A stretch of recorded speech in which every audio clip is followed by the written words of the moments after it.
Salut bande de petits photographes, bienvenue dans CMPR News du mois de janvier 2017. On a vraiment beaucoup de choses à voir aujourd'hui, donc on va y aller sans plus tarder. Alors, on attaque avec les vœux, hein, bonne année, excepté la petite revue de photos qu'il y a eu avant. Donc je vous souhaite à tous une super année photographique évidemment, mais aussi une bonne année dans votre vie perso, voilà, qu'il vous arrive plein de bonnes choses, que vous ayez plein de beaux projets, même en dehors de la photo, il n'y a pas que la photo dans la vie. Voilà, qu'il vous arrive pas trop de crasse, on sait que c'est pas toujours facile pour tout le monde. Donc voilà, et puis pour ceux qui ont la chance d'avoir des vies plutôt agréables, comme je peux moi avoir la chance d'avoir aujourd'hui, profitons-en quoi, essayons d'arrêter de râler tous les jours et puis de se dire que la vie est belle. Et voilà, on va pas s'étaler plus là-dessus, mais voilà, essayez tous de profiter. Voilà, on a la chance de vivre sur une belle planète. Et donc c'est parti pour les photo news. Alors, je voulais tout d'abord commencer avec un petit clin d'œil. C'est un site créé par un Français qui voulait faire un peu un contre-pied au classement du Time dont je vous avais parlé dans les dernières MPR News, qui avait montré les 100 photos les plus influentes de tous les temps. Et du coup, lui, il a mis sur son blog, enfin son petit site, il s'est amusé à prendre 100 photos qui n'ont eu aucune influence sur le monde. Et du coup, je trouvais ça un petit peu marrant. Et moi, ça a pas mal résonné en moi parce que vous vous souvenez que je vous avais donner un peu mon impression sur le classement du Time, qui était vachement axé sur le photojournalisme et donc beaucoup sur les guerres, sur les famines et des choses comme ça. Et ça dressait un portrait un peu noir quand même de l'humanité, je trouve. Et là, du coup, on est un petit peu à l'inverse, parce qu'on a beaucoup de photos qui sont des photos qui évidemment ne pèsent pas sur l'humanité, mais qui du coup sont des photos qui ont probablement pesé beaucoup plus sur la vie de 2, 3, 4 personnes. C'est plutôt des photos dans l'intimité, des petites photos de famille, et ça fait plaisir, ça donne un peu la patate. Et voilà, pour moi c'est un petit peu ça aussi l'essence de la photographie. Il y a évidemment tellement de domaines différents, et le photojournalisme est un domaine primordial de la photo évidemment. Mais la photo de tous les jours, la photo de famille, de ses enfants, de sa chérie, de ses amis, est tout aussi importante pour nous tous. Donc voilà, il y a pas de honte à faire des photos comme ça et à aimer ça. Et on peut faire des très belles photos. Donc je vous invite à aller voir sur son site. Je vous mets tous les liens en description. Enfin, je vais essayer de les mettre tous en description, mais en fait, il y en a tellement, je suis pas sûr que je vais pouvoir tous les mettre. Je vous invite en fait, là, maintenant, si vous voulez, à aller dans la description, dans les premières lignes. Vous voyez, il y a un lien vers le site mpr.photo et l'article que Steve a écrit. Et vous aurez du coup tous les liens. Et donc moi, ce que je vous conseille, c'est d'ouvrir ce site dans un autre onglet. Comme ça, vous entendez la vidéo. De toute façon, ma tronche n'est pas forcément très intéressant. Vous entendez la vidéo et vous pouvez du coup scroller à travers l'article et aller voir les différents liens en même temps que j'en parle. Ensuite, on a la petite offre habituelle de DxO qui offre son logiciel, enfin des versions antérieures de son logiciel gratuitement, pour essayer de convertir un maximum de personnes à l'utiliser plutôt que d'utiliser Lightroom. Et donc moi je trouve que c'est plutôt un plan sympa. Donc là cette fois-ci c'est DxO 9 qui est proposé gratuitement. Pour ceux que ça intéresse, j'avais fait un test de DxO 8 à l'époque où il avait été proposé gratuitement aussi. Donc voilà, il y a des petites améliorations depuis. Et donc c'est disponible gratuit jusqu'au 28 février. Donc pour tous ceux qui n'ont pas encore investi dans un logiciel de retouche, qui n'ont pas Lightroom, qui ne veulent pas sortir dessous, ça peut être un bon moyen de commencer à appréhender un peu les retouches photos. Donc pareil, on vous met le lien sur le site. Je voulais vous parler un peu de Benjamin Van Wang, qui est un photographe complètement dingue. Enfin, en fait, il n'est pas vraiment dingue, mais c'est juste qu'il n'y a rien qui l'arrête, quoi. Alors, j'avais découvert dans une interview de Seb Roignan sur F1.4, il y a déjà 2-3 ans, je crois, et depuis, il parcourt le monde, et à chaque fois qu'il fait des photos, il fait des photos de malade. Et en fait, il s'interdit rien. Donc il se dit par exemple, j'aimerais, je sais pas moi, faire une photo au fond d'une piscine, faire des photos je sais pas, de mariés par exemple au fond de la piscine.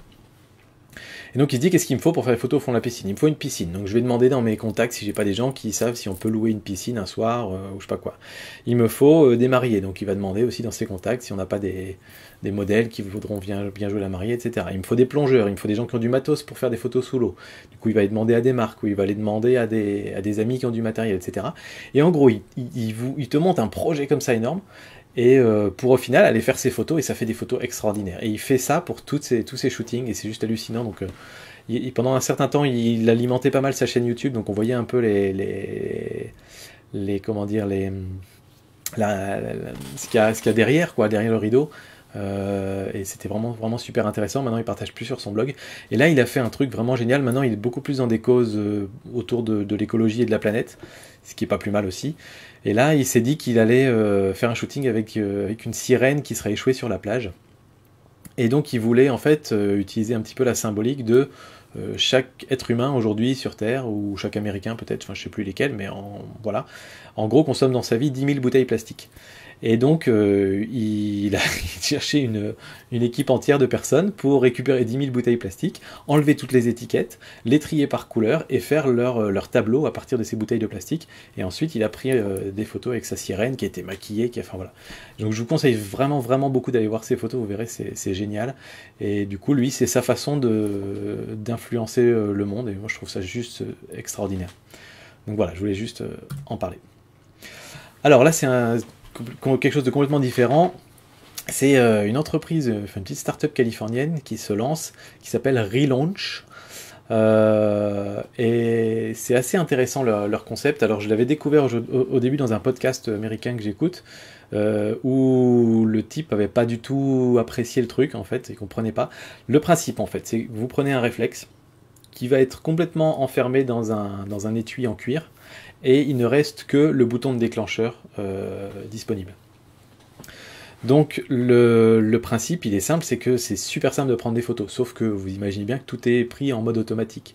Mais peu importe, l'idée c'est de permettre à des gens qui savent pas forcément faire des photos, qui n'ont pas envie d'apprendre, de faire des belles photos. Donc on part du principe que le mode automatique sera à peu près correct la majorité du temps, et en réalité la majorité du temps le mode automatique est plutôt bon.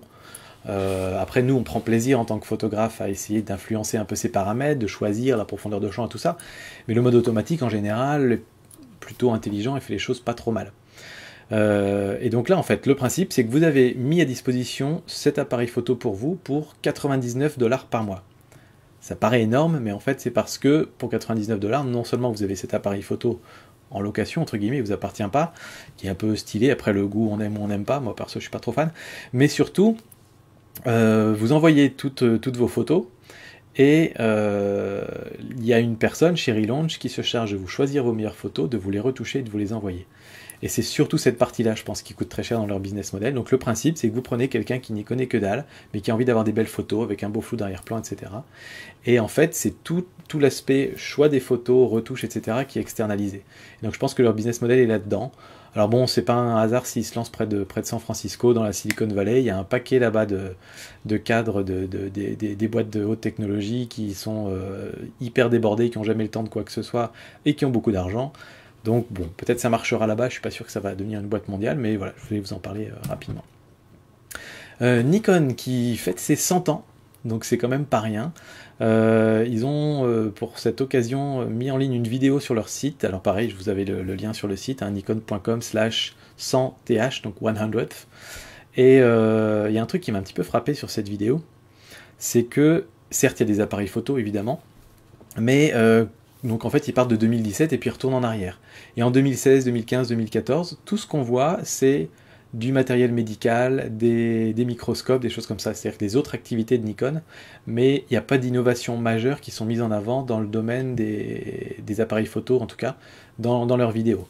Et pour moi, à mon avis, ça veut quand même dire quelque chose, d'autant plus que récemment, chez Nikon, ils ont supprimé des postes dans la division photo pour les remettre vers la division médicale, capteur, etc. Et qui sont les divisions qui sont les plus rentables pour Nikon. La division photo n'est pas très très rentable.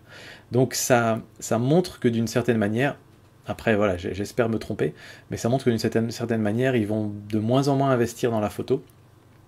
Alors ça reste pour l'instant le deuxième acteur du marché, et largement en tête, enfin largement devant Sony et les autres, mais a priori la photo n'est pas forcément leur priorité, en tout cas c'est la façon dont je le vois malheureusement. Donc j'espère me tromper, j'espère qu'un jour ils vont se réveiller et dire non, on n'a pas perdu la guerre contre Canon, et puis on va se remettre à faire des sacrés boîtiers optiques, on va changer un petit peu la donne, mais là, voilà, c'est un petit peu inquiétant je trouve. Ensuite, je voulais vous dire que j'ai testé GuruShots. Ça fait un petit moment que je l'avais vu, un des tipeurs m'en avait parlé, et donc en fait le principe c'est un site internet où en fait vous mettez en ligne certaines photos, mais la base du site c'est que c'est des jeux concours, c'est-à-dire qu'en permanence vous avez des concours qui sont lancés avec des thèmes. Alors par exemple les montagnes magnifiques, composition décalée, ce genre de choses. Et vous soumettez à chaque fois, pour chaque concours, vous pouvez soumettre 4 photos. Et le principe est assez intéressant parce qu'on va voter du coup sur les photos des autres qui nous plaisent. Et en fait, on a des photos qui ont été soumises, qui nous apparaissent de façon totalement aléatoire, et on vote sur celles qui nous plaisent le plus, avec un système assez sympa, où en gros, plus on vote pour les photos des autres, plus nos photos vont être montrées aux autres. Donc en fait, on est incité à voter les uns sur les autres, et c'est assez intéressant. Et du coup, ce qui est assez intéressant, c'est qu'on a beaucoup de personnes qui voient nos photos, même si on n'a pas la chance d'avoir habituellement une grande communauté qui nous suit. On n'est finalement pas forcément beaucoup de personnes à avoir la chance d'avoir 2000, 3000, 4000 personnes qui nous suivent sur Facebook. Moi, quand je mets une photo sur Facebook, bah, y a du monde qui la voit. Donc, du coup, je peux avoir un retour direct sur la photo. C'est pas le cas de tout le monde, évidemment. Et donc, du coup, pour ces personnes-là, GoRoShot, c'est assez sympa parce qu'on a très rapidement 500, 1000, 2000 personnes qui voient la photo et puis qui peuvent dire s'ils la trouvent bien ou pas. Donc, ça encourage, ça donne un petit peu envie. Puis, ça permet un peu de voir celles qui plaisent plus, celles qui plaisent moins. Mais il faut quand même pas perdre de vue malgré tout. Alors voilà, c'est un jeu, hein, ça devient un peu addictif. J'ai pas dit aussi, mais c'est complètement gratuit, donc ça c'est l'intérêt. Enfin moi pour l'instant ça me plaît bien le jeu, j'ai envie d'un peu continuer. Ce que je voulais dire, c'est que faut pas perdre de vue quand même qu'on note sur des miniatures et on note assez vite, quoi. C'est-à-dire en gros on va scroller, tiens celle-là elle est chouette, celle-là elle est chouette, celle-là elle est chouette. Ça se fait assez rapidement sur des miniatures, donc on vient pas juger forcément la qualité d'une photo en tant que telle, mais presque plus son accroche, quoi. Est-ce que ça accroche l'œil, est-ce que ça attire, et aussi d'une certaine manière, est-ce que ça répond au thème. Donc voilà, je trouve que c'est assez chouette, je vous invite à aller faire un tour. Si ça vous intéresse, je vous mets le lien pareil dans la description ou sur le site, vous verrez bien. Ensuite, je voulais faire un petit retour sur Instagram. Je vous en avais parlé il y a quelques temps. Je sais que tous les photographes ne sont pas forcément fans. Moi, je trouve personnellement qu'Instagram, ça a bien changé depuis 2-3 ans. Au départ, c'était vraiment un lieu de rencontre de toutes les personnes qui voulaient faire des selfies et des duckface. Et ça a bien changé. Il y a beaucoup de photographes professionnels qui mettent leurs photos sur Instagram. Et donc voilà, je voulais vous partager un petit peu mon expérience 6 mois après avoir démarré mon petit compte Instagram. J'ai pas uploadé des masses de photos, j'ai uploadé uniquement les photos que j'avais déjà mis en ligne sur Flickr ou sur 500px. Et en 6 mois, je suis arrivé à 800 abonnés. Et du coup, j'ai dépassé le nombre d'abonnés que j'avais sur Flickr. Alors que sur Flickr, ça doit faire 2 ans que j'y suis. Donc voilà, tout ça pour dire ça bouge pas mal, il y a pas mal d'engagement, donc c'est assez intéressant. Il y a évidemment beaucoup plus d'utilisateurs que sur Flickr. On a aussi un taux d'engagement supérieur, c'est-à-dire que quand je poste une photo sur Instagram, avec 800 abonnés, j'ai en général 130, 150 likes sur la photo. Donc c'est assez important en fait par rapport au nombre d'abonnés. Donc je trouve, là aussi, encore un autre aspect qui est un peu motivant. C'est un petit peu pour ça qu'on montre ces photos, c'est qu'on veut que des gens les voient et réagissent. Alors par contre, il y a peu de commentaires. C'est quand même une plateforme où, quand on l'utilise, on scrolle entre différentes photos. Et puis si on aime, on tape 2 fois et puis on passe à la suivante. Donc c'est pas vraiment fait pour mettre des commentaires écrits. Donc voilà, c'est pas le lieu où on va apprendre beaucoup de choses. Par contre, ça permet de montrer son travail, quoi. J'ai dit travail, mais j'aime pas dire travail pour la photo. On en reviendra dans une autre vidéo. Sur les news MPR, alors je voulais rapidement du coup faire un petit bilan 2016 quand même. Donc niveau photo, personnellement en tout cas, je me suis éclaté, mais sur 2-3 grands moments en fait, en gros. Le voyage aux États-Unis, donc vous avez pu, ceux qui sont sur Facebook, suivre tout ça pendant le mois de décembre. Ceux qui n'ont pas pu suivre sur Facebook, je vous invite à aller sur le site lepetitbaroudeur.fr. J'ai mis toutes les photos là-dessus, et surtout Lily a écrit son petit carnet de bord. Alors Lily a sa version du carnet de bord, et dans le premier commentaire en dessous, j'ai mis ma version du carnet de bord tous les jours. Et vous verrez, il y a des photos vraiment très très chouettes, en tout cas qui nous plaisent beaucoup. Et donc je vous invite à aller voir, c'est lepetitbaroudeur.fr. Je vous mets les liens encore une fois, ou Steve vous met les liens dans l'article. Et puis il y a eu ma petite semaine en solo en Norvège aussi, qui était assez chouette. Après, en dehors de ça, j'ai vraiment pas fait énormément de photos, juste des petits temps, des anniversaires, des choses un peu perso. Mais j'avoue avoir pas eu trop le temps de faire des sorties photos cette année, malheureusement. Voilà, mais au moins les photos que j'ai pu faire là, photos de paysages aux États-Unis, en Norvège, je me suis régalé. Niveau YouTube, je vais vous faire un petit retour. Tip top aussi, on avoisine à peu près les 1 million de vues sur l'année, donc c'est juste énorme. Et puis on arrive maintenant à 23 000 abonnés, il y a des partenariats qui commencent à se monter. Donc tout ça, moi je trouve ça vraiment très très cool. Je trouve ça cool aussi que vous soyez partant pour l'aspect partenariat, que vous compreniez en tout cas. Donc moi ça me fait plaisir parce que pour moi il n'y a pas de mal à ça du moment où c'est clair entre nous et que c'est clair entre moi et la marque que j'ai le droit de dire ce que je veux sur les produits et que c'est clair entre nous que il peut y avoir une marque qui me donne un petit peu de sous pour montrer leurs produits quoi. Voilà, après vous me connaissez, je vous montrerai pas des trucs s'il n'y a pas d'intérêt pour vous. Voilà.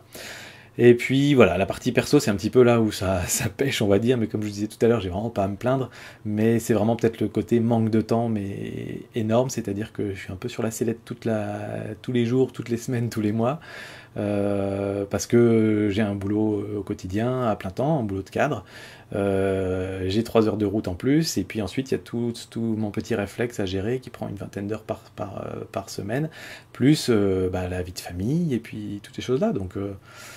voilà, pas vraiment le temps de m'ennuyer, pas vraiment le temps de me reposer un peu non plus, mais en même temps, c'est que des projets qui me bottent, quoi. J'adore mon boulot, j'adore mon petit réflexe, j'adore ma famille, donc c'est que des choses qui sont géniales.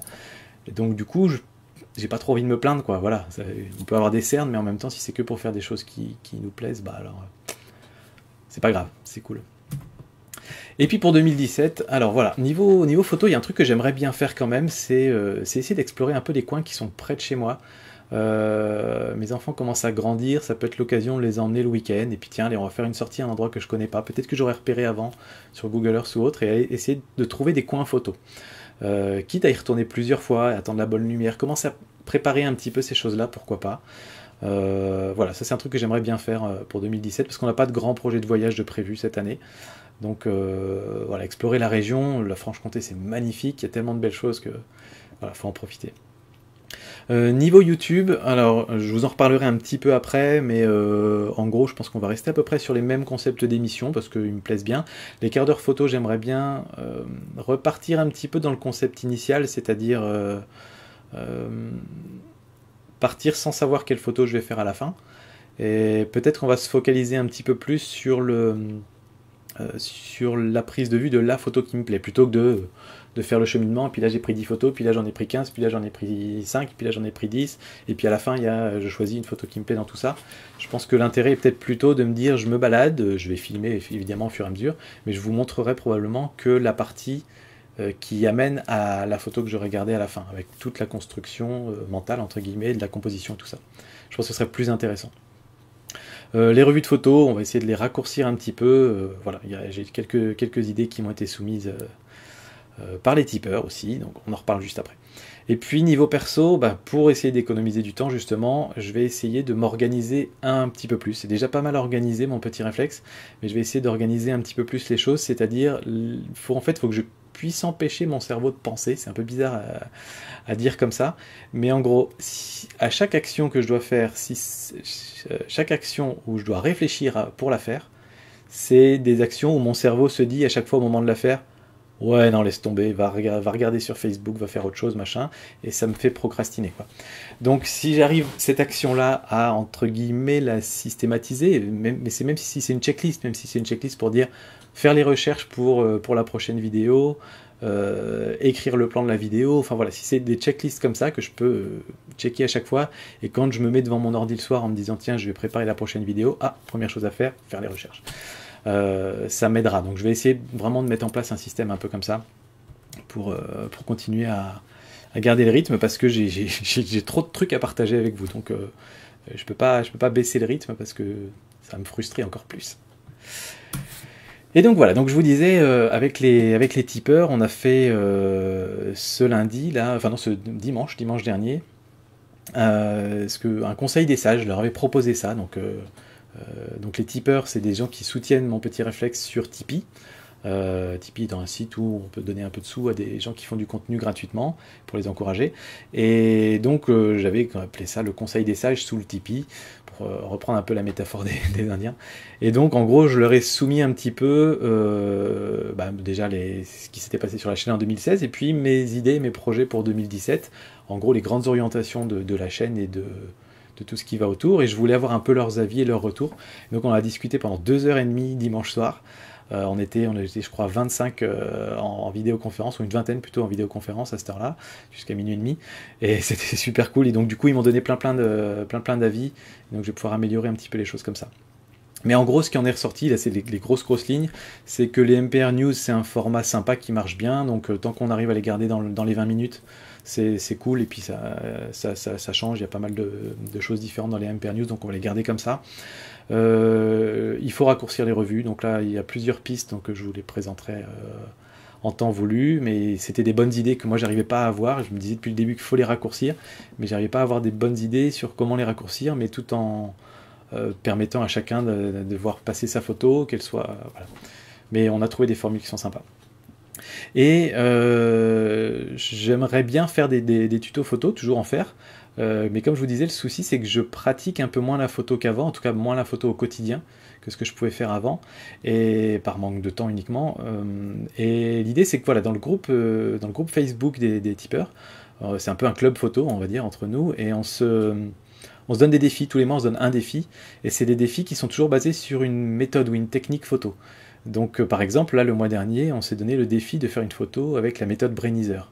Je vous laisse aller voir sur Google si ça vous intéresse. Et donc du coup, on a chacun dû apprendre comment ça fonctionnait, on apprend aussi, on fait des erreurs, etc.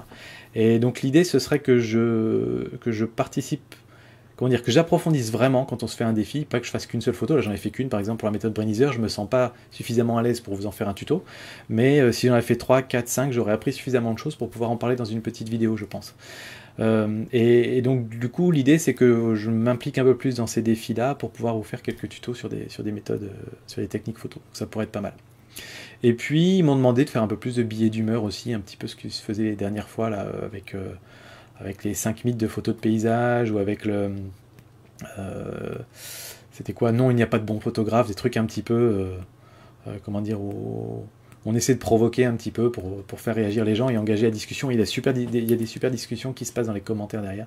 Donc voilà, ça, il me disait que ça pouvait être pas mal d'en avoir un petit peu plus, donc je vais voir à essayer de doser ça. Et du coup, j'aimerais bien recueillir vos avis aussi, parce que les tipeurs c'est bien, mais c'est une quinzaine ou une vingtaine de personnes. J'aimerais bien avoir vos avis à tous, et notamment, c'est l'occasion. Pour toi, là derrière, qui n'a jamais mis de commentaire sur cette chaîne et qui regarde les vidéos, je sais que t'es là. Je ne mords pas, on est gentil, et puis j'essaierai de répondre à tous vos commentaires, comme d'habitude. Donc voilà, toi, aujourd'hui, mets-moi un petit commentaire s'il te plaît, donc avec des suggestions, des trucs que tu aimerais bien voir sur la chaîne, ou des trucs qui t'interpellent, ou des questions que tu veux poser. C'est le moment, ou juste pour dire bonjour, même si tu juste pour dire coucou, bonjour, ça me pose pas de problème, ce serait super sympa. Donc voilà, tout ça vos claviers. Et du coup, je voulais avoir vos avis sur quelques points spécifiques quand même. Par exemple, la description des vidéos a changé, il y a une espèce de format générique que je réutilise à chaque fois, je vais pas réécrire toute la description. Et avant, il y avait toute la liste du matos que j'utilise, maintenant j'ai mis des petits liens courts vers uniquement le matos photo, matos vidéo et accessoires, qui amènent du coup vers une wishlist Amazon. Liste d'envie, je crois en français. Et donc voilà, je voulais, pour que ça éclaircisse un petit peu, pareil, on a mis des petites icônes aussi pour que ça dynamise un petit peu les descriptions. Bon, voilà, rien de bien méchant, mais c'était juste voilà, pour dire que ça avait changé. Je voulais avoir votre avis un peu sur les titres putaclic. On a déjà parlé un petit peu de ça, mais voilà, j'ai expérimenté en fait. Ces derniers temps, j'ai expérimenté avec vous. Vous avez dû vous rendre compte, j'ai fait des formats différents, j'ai essayé des titres différents, j'ai changé plein de choses. L'idée c'était de tester des choses pour voir si vous étiez réceptif ou pas, si ça vous plaisait ou pas, si ça vous énervait, enfin voilà. Et donc des titres putaclic, entre guillemets, c'est les titres qui vont inciter, quand on voit le titre, on se dit tiens, qu'est-ce qu'il peut y avoir derrière, je vais aller voir, même si au départ vous n'aviez pas tellement envie d'aller voir cette vidéo là. Du coup, je veux avoir un petit peu votre avis là-dessus. Est-ce que c'est too much quand je mets par exemple non, il n'y a pas de bon photographe, c'est un titre un petit peu putaclic, c'est quand même pas au point du vous n'allez pas imaginer, enfin vous n'allez pas croire vos yeux en voyant ce que fait cette femme, enfin voilà, ça c'est des titres super putaclic. Moi je fais du petit putaclic, mais voilà, je voulais avoir votre avis un petit peu quand je fais des titres un peu comme ça. Est-ce que vous trouvez que c'est abusé, que en gros ça sert à rien, ou est-ce qu'au contraire vous dites bah non, ça m'a incité à voir la vidéo et derrière la vidéo était intéressante, donc au contraire c'était plutôt bien. Voilà, j'aimerais avoir votre avis là-dessus. J'ai changé les vignettes, est-ce que ça vous plaît pas? J'ai viré le générique aussi ces derniers temps. Pareil, est-ce que ça vous plaît, ou est-ce qu'au contraire, vous voudriez retrouver l'ancien générique, ou alors un truc encore plus raccourci d'une ou deux secondes, mais on a un petit peu la patte audio de mon petit réflexe avec un petit bout du générique qui vous manque avec la petite guitare là peut-être. Voilà, donc dites-moi un peu ce que vous en pensez. J'aimerais aussi beaucoup avoir votre avis sur le site mpr.photo. Je vous ai déjà dit plusieurs fois, mais avec chaque vidéo, il y a un article associé. Cet article, c'est pas moi qui l'écris et c'est pas le script de la vidéo. De toute façon, il n'y a pas de script. C'est un contenu tout à fait unique, créé spécialement par Steve, à partir du plan de la vidéo. Mais c'est un petit peu comme ça qu'il faut le voir. Et donc, il y a plein d'infos super intéressantes. Moi, dès qu'il écrit son article, je vais le lire parce que j'apprends plein de trucs dedans. Donc, c'est vraiment un complément à la vidéo. C'est pas recracher ce qui s'est dit dans la vidéo. Et donc voilà, ça demande beaucoup de boulot à Steve, et j'aimerais bien savoir vous ce que vous en pensez, est-ce que vous y allez en général ou pas, pour quelles raisons, et voilà, faire un petit retour à Steve pour savoir si ça vaut le coup qu'il continue à le faire, à passer du temps là-dessus, ou pas. Et puis je voulais avoir votre avis aussi sur les premiers petits sponsoring qui ont eu lieu, qu'est-ce que vous en pensez, est-ce que ça s'est bien passé, est-ce que, notamment par exemple celui de Graphic Stock, est-ce que le contenu que je vous ai montré sur Graphic Stock vous a permis d'apprendre quelques trucs, parce que c'était ça le but, ou est-ce que c'est vraiment passé comme une pub, et auquel cas c'est pas intéressant, quoi. Voilà. Et puis du coup, comme d'habitude, je vais vous faire un petit peu le best-of de ce qui a été publié sur mpr.photo au mois de décembre. On a publié 4 articles, parce que vous avez pu voir ces 2 dernières semaines, j'ai eu un peu la flemme, donc j'ai pas publié de vidéo. Du coup, j'ai publié pas mal d'articles de contribution. Donc on a eu 4 articles contributeurs, un de Mohamed sur le soleil, qui est super intéressant, je vous invite à aller le voir. Un de Steve qui a testé l'impression des tableaux chez Salle Digital. Alors c'est pas... c'est lui uniquement, moi j'étais pas en lien avec ce truc-là, et il l'avait testé il y a 2 ans, je crois, ou 1 an et demi, donc ça fait un petit moment. Brian qui nous explique toute sa conception des poses longues, super article aussi. Et puis la petite série que maintenant j'ai envie de revoir tout le temps, c'est Nicolas qui écrit des articles sur des photos qui ont des photos un peu connues, et là notamment une photo de Joe Rosenthal dans la guerre entre le Japon et les États-Unis, si je dis pas de bêtises, et allez lire cet article, il est vraiment super aussi. Donc pareil, on vous met tous les liens sur l'article associé à cette vidéo. Et puis Steve, donc je vous dis, par rapport aux vidéos que je mets, il fait toujours des articles associés avec souvent des astuces ou des points qu'il approfondit beaucoup plus que ce que je fais moi. Et donc par exemple sur l'article sur la Caravane Obscura, il a fait tout un paragraphe sur le sténopé qui est super intéressant avec des graphiques et tout. Et puis sur le petit test de matos sur le mini trépied de Pixie de chez Manfrotto, il a fait aussi un long article sur l'utilisation du trépied et une espèce de checklist de tout ce qu'il faut faire, de bons conseils pour utiliser un trépied. Donc je vous invite vraiment à aller parcourir tout ça. La Caravane Obscura, je voulais vous annoncer la bonne nouvelle, c'est que le projet a été financé, donc ils vont pouvoir aller partir sur les routes du Jura, de la Franche-Comté, pour aller montrer à un maximum d'enfants, notamment les enfants je pense, ce que c'est qu'un appareil photo, ce que c'est quand on rentre à l'intérieur d'un appareil photo, et j'espère que ça leur créera des vocations, donc ça c'est vraiment génial. Et j'ai découvert sur leur page Facebook qu'ils avaient une roue avec différentes ouvertures en fait, qui ont été fixées sur l'ouverture de la caravane, ce qui fait qu'ils peuvent du coup régler la taille du trou, donc soit un petit trou pour faire une photo avec une plus grande profondeur de champ et plus nette aussi, une meilleure définition par contre ça veut dire des poses beaucoup plus longues, ou un trou plus gros comme je vous expliquais dans la vidéo sur la Caravane Obscura, avec du coup des poses plus courtes et peut-être plus visibles à l'œil nu, mais une photo un peu moins définie, donc je trouve ça assez cool en fait. Et puis on arrive enfin au matos, il y a eu quelques news matos quand même. Alors c'est la première de chez Canon, ouais c'est ça. Canon, ils ont sorti, ou ils vont sortir très prochainement, il y a plusieurs trucs qui vont sortir au mois de mars je crois, la nouvelle version de leur petit boîtier compact avec un capteur 1 pouce, 20 mégapixels. Ils ont mis le tout dernier processeur DigiX7 je crois, dedans, ce qui fait qu'il passe de 1 image par seconde en rafale RAW à 8 images par seconde, donc c'est un bon boost. C'était un peu foutage de gueule, 8 images par seconde c'est super confortable, donc c'est très bien. Et un truc que je trouve super intéressant, c'est qu'ils ont mis la double stabilisation, c'est-à-dire stabilisation optique et stabilisation du capteur. Et sauf erreur de ma part, je crois qu'ils n'avaient jamais stabilisé de capteur avant chez Canon, donc ils l'implémentent dans un petit boîtier comme ça peut vouloir dire qu'ils sont en train de tester pour voir si ça marche bien, et si ça marche bien, peut-être qu'on le verra implémenté dans les boîtiers plus haut de gamme ensuite et les réflexes, donc je trouvais ça intéressant. Voilà, 530 $. Ils ont déposé un brevet. Alors vous savez, les brevets ça sont publiés, je crois, 2 ans après le dépôt du brevet. Et là, c'est pour un objectif réversible, et je trouvais ça assez intéressant. C'est-à-dire qui en fait c'est un objectif avec des contacts des deux côtés. Et à mon avis, ça pourrait être vachement utile, par exemple pour le 50 mm. Hop, je relance l'enregistrement qui s'est arrêté. Pour le 50 mm, moi j'utilise en inversé pour faire de la macro, et dans l'autre sens pour faire du portrait. Bah, ça pourrait tout à fait être ça, sauf que là on aurait les contacts et on garderait tous les paramètres, donc c'est génial. En parlant du 50 mm, j'ai vu sur un site qu'il y avait a priori des 50 mm 1.8 version 2 sur le marché qui étaient des fakes, des faux, des copies, des mauvaises copies en fait. Et a priori, il y a un moyen de le déterminer, c'est si vous enlevez justement le cache arrière de votre objectif, vous pouvez lire Canon Inc., Canon Incorporated, et si vous avez un espace entre les deux, c'est que vous avez la vraie version. S'il n'y a pas d'espace entre les deux, c'est que ce serait le fake. Donc vous pouvez vérifier chez vous. Moi je l'ai plus mon 50 mm f1.8 version 2 en tout cas. Je l'ai envoyé à quelqu'un qui avait plus besoin que moi, mais j'ai la version STM maintenant. Mais voilà, donc je vous invite à vérifier chez vous. Un truc qui me paraît assez sympa aussi, alors Canon ne sont pas les premiers à le faire, mais comme c'est un gros acteur du marché, ça va forcément changer la donne. Ils ont sorti enfin leur première gamme d'imprimantes à cartouches rechargeables, c'est-à-dire que plutôt que de renvoyer la cartouche et de racheter d'autres cartouches à prix d'or, là cette fois-ci il y a des petits containers et on achète des bouteilles et on peut re-remplir nos containers quand il y a besoin. Et donc ça veut dire que ça va faire baisser drastiquement les coûts d'impression. Je trouve ça assez génial. Alors c'est une Pixma G Series et donc voilà, je trouvais ça cool. Alors je pense avoir compris que c'était pas encore des imprimantes photo, mais s'ils faisaient ça pour les imprimantes photo, ça pourrait être vraiment super cool. Donc à suivre.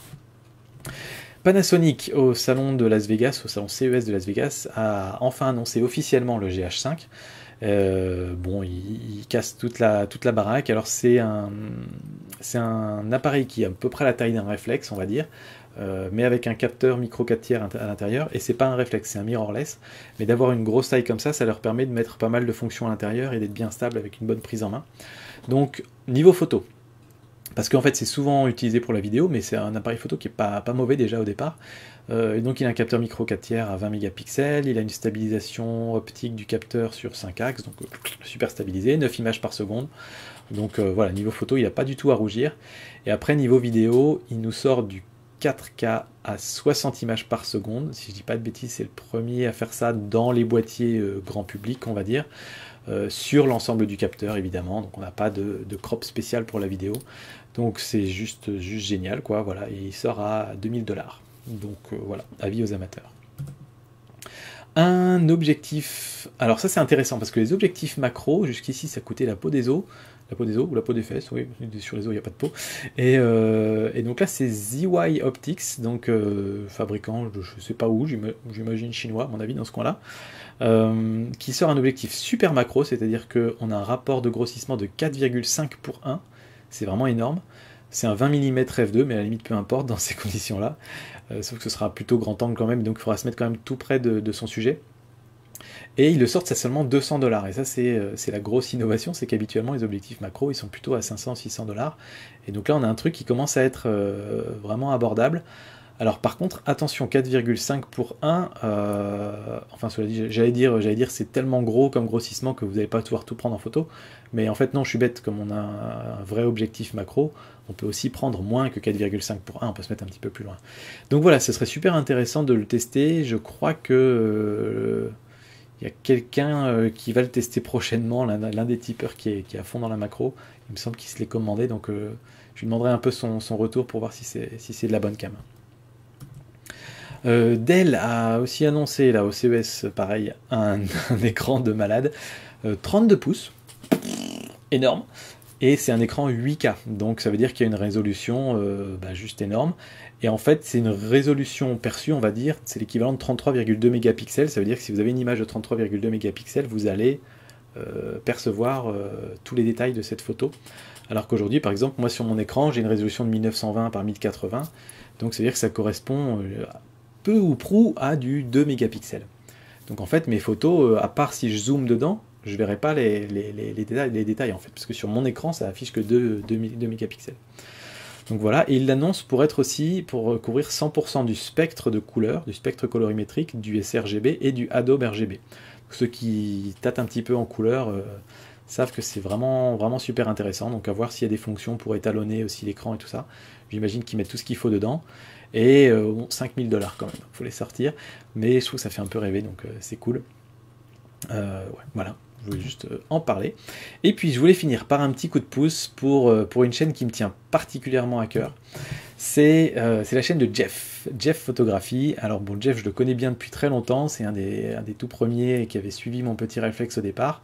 Et puis on a pas mal échangé en direct, en off on va dire. Et un jour il a dit, bah écoute, j'ai envie de lancer ma chaîne, j'ai envie de partager ma passion. Et il s'est mis à faire des vidéos qui au début mange pas de pain, et puis en fait plus le temps passe et plus il se spécialise et il commence à faire des sacrées vidéos. Et moi ce que j'aime bien chez Jeff, c'est que c'est vraiment tout est dans le partage quoi. Donc il fait ça que pour le plaisir de partager, il n'y a vraiment aucun intéressement derrière, et surtout sa motivation ne se tarit pas quoi. Souvent, quand il y a des gens qui lancent une chaîne YouTube, il y a la passion au départ, ça permet de faire 10, 15 vidéos, et puis après la chaîne elle s'arrête un mois, et puis ils reprennent en disant c'est reparti, puis ils font 2 vidéos, puis ça s'arrête pendant 3 mois. Là Jeff il s'arrête pas quoi, donc je sais plus à combien il est, à 70, 75 vidéos, un truc comme ça, et il publie plein de trucs. Il tente des trucs, il essaie des nouveaux concepts, des nouvelles émissions qu'il propose à sa petite communauté, et il a fait pas mal de tutos sur des photos en intérieur, de petits studios en intérieur. Il n'y a pas besoin d'avoir un super studio, hein, quelques trucs tout simples. Et donc il a fait des photos d'éclaboussure, des photos de fumée, des photos de liquide, enfin voilà, des photos avec des bulles, plein de choses comme ça qu'on peut faire chez soi. Et voilà, je trouve ça trop cool. Donc je vous invite vraiment à aller voir sa chaîne et puis à vous abonner si ça vous plaît. Voilà. Et puis moi, je vais vous laisser du coup avec quelques photos du mois de décembre. Je ne vais pas vous mettre toutes les photos parce que comme j'ai publié toutes les photos des États-Unis du road trip dans les parcs de l'Ouest américain sur la page Facebook, je ne vais pas toutes les mettre, je vais juste mettre une petite sélection. Et encore une fois, si vous voulez toutes les voir, je vous invite à aller sur lepetitbaroudeur.fr. Et moi, je vous dis à très bientôt pour d'autres vidéos. Ciao tout le monde!